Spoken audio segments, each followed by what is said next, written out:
South ఇండియాలోనే అతి తక్కువ ధరలకే నాణ్యమైన రత్నాలని అందించే ఏకైక సంస్థ 6 JVR.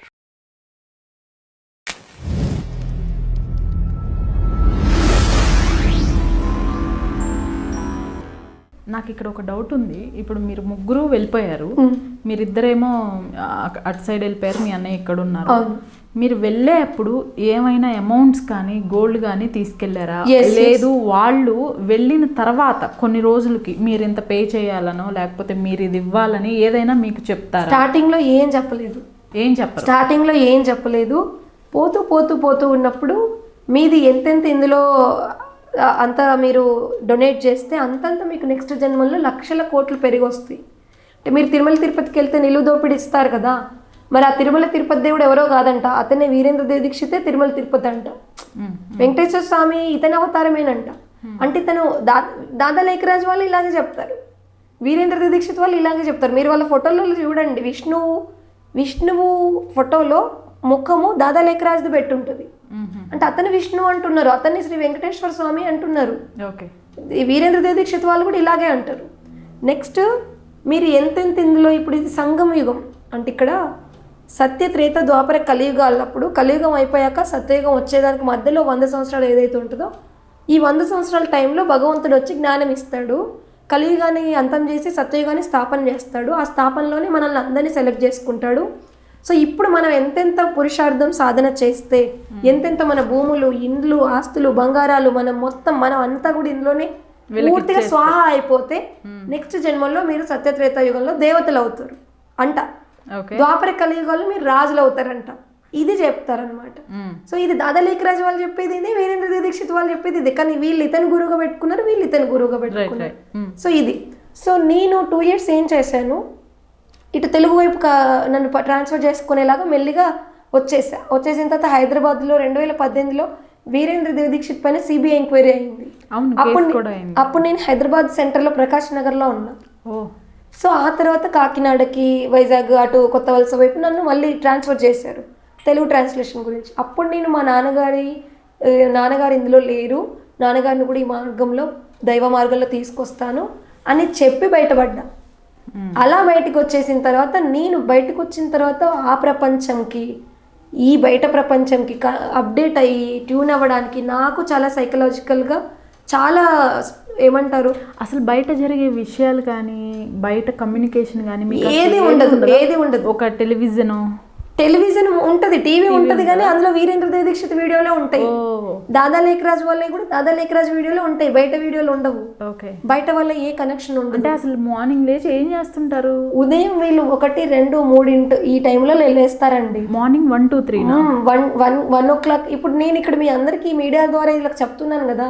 ఇప్పుడు గచ్చిబౌలి బ్రహ్మకుమారులు, ప్రకాశ్ మణి, ఇది వీరేంద్ర దేవ దీక్షిత్ వాళ్ళైనా దాదా లేఖరాజు బ్రహ్మకుమారులు, దాదా లేఖరాజు వాళ్ళు బీకేస్ బ్రహ్మకుమారిలు, వీరేంద్ర దేవ దీక్షిత్ వాళ్ళు పీబీకే ప్రజాపిత బ్రహ్మకుమారి. అంటే బ్రహ్మకుమారిలు, ప్రజాపిత బ్రహ్మకుమారిలు. వీళ్ళు ఇప్పుడు ఏం చేస్తున్నారు తెలుసా మీకు?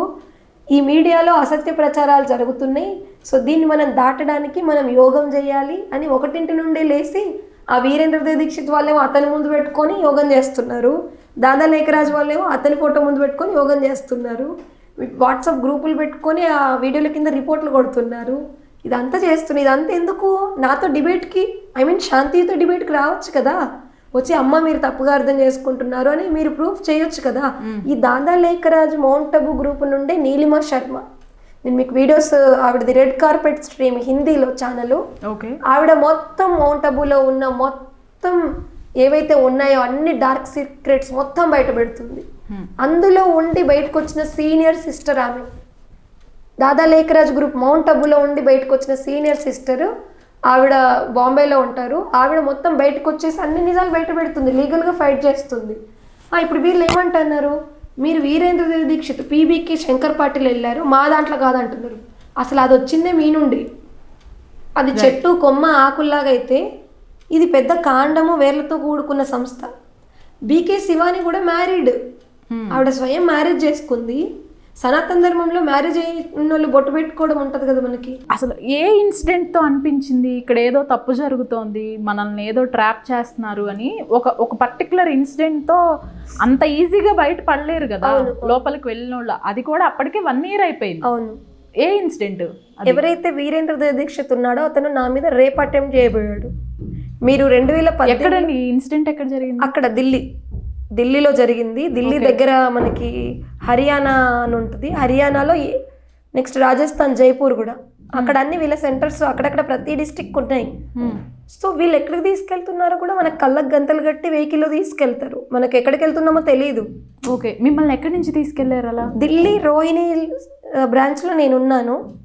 అక్కడ నుండి వాళ్ళు జైపూర్కి అండ్ హర్యానాకి కూడా తీసుకెళ్లారు. అప్పుడు జరిగింది ఇది. ఓకే. అయితే అతను రేప్ అటెంప్ట్ చేయబోయినప్పుడు నేను కంప్లీట్గా దానికి ఎగెనిస్ట్గా మాట్లాడాను. మనకి గుడ్ టచ్ బ్యాడ్ టచ్ వాళ్ళ బిహేవియర్ తెలుస్తుంది. అతను 75 ఏళ్ళ ముసలాయన అండి అప్పుడు 2015లో. ఇప్పుడు ఎన్నేళ్ళు అవుతుంది? ఆల్మోస్ట్ 10 ఏళ్ళు కదా. అయితే మిమ్మల్ని ఆ 75 years అతని దగ్గరికి తీసుకెళ్లారు? ఎస్, అతను అప్పటికే 77 అట్లా ఉండున్నాడు. ఓకే. అయితే అతను ఇప్పుడు మనం చాగంటి కోటేశ్వరరావు గారు, గరికపాటి గారిని మనం ఎలా చూస్తాము? ఒక తాతయ్య గారి దృష్టితో, లేదా ఒక తండ్రి దృష్టితో, ఒక గురువు దృష్టితో చూస్తాం కదా, వాళ్ళ వయసుని బట్టి, వాళ్ళు చేస్తున్న ధర్మ ప్రవచనాలను బట్టి. ఇతను రకరకాల మురళి, వీళ్ళు ఫాలో చేసేది ఏంటంటే మురళి అండి. ఆ మురళి ఎవరు చెప్పారు? దాదా లేఖరాజ్ అప్పటి నుండి 1936 నుండి చెప్పుకొస్తున్నారు. దాన్నే వీరేంద్ర దీక్షిత్ అతనికి నచ్చినట్టుగా ఫిలాసఫికల్గా చెప్తాడు. మిగిలిన వాళ్ళు 5 గ్రూపుల వాళ్ళు కూడా ఫిలాసఫికల్గా చెప్తారు. సో ఈ మురళి అనేది చెప్తున్నారు. నెక్స్ట్ ఈ మెడిటేషన్లో వెళ్తున్నప్పుడు మేము ఆల్రెడీ హిప్నటైజ్ అయిపోయామని నాకు అప్పటికి అర్థం కాలేదు.